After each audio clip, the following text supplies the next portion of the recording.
qui restera au gouvernement. Après la réforme des retraites, Emmanuel Macron pourrait envisager un remaniement. Son argument ? Beaucoup de ministres ne sont pas à la hauteur, révèle le Canard enchaîné, dans son édition du mercredi 1er février.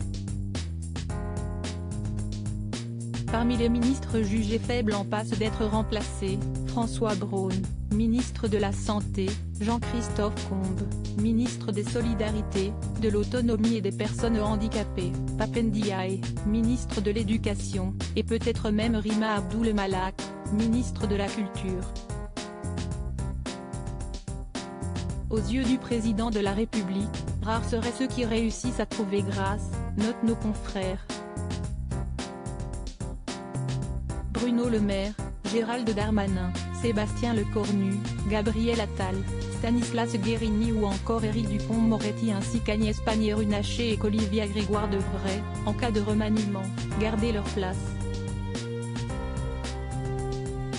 Sans oublier sa première ministre, Elisabeth Borne. Supérieur à Emmanuel Macron marqué par l'exercice du pouvoir, son évolution physique depuis 2017. Emmanuel Macron exerce une amicale pression sur Elisabeth Borne sur sa chef du gouvernement. Il exercerait une amicale pression pour qu'elle occupe le terrain de la réforme des retraites, celui même avec lequel il a pris ses distances, indique un ministre au Point.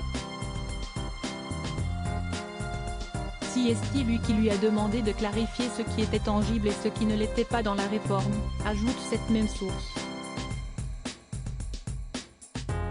Nos confrères notent alors qu'elle s'apprêtait à battre le terrain sur sa réforme tant décriée, le chef de l'État publiait, sur les réseaux sociaux, une vidéo sur le climat. Après la réforme des retraites, certains s'interrogent sur le cap que prendra Emmanuel Macron. Il faut que le président donne un signe sur l'année 2025. Il ne faudrait pas que l'on pense que son quinquennat s'arrête après la réforme des retraites. S'inquiète l'un de ses conseillers auprès du Point.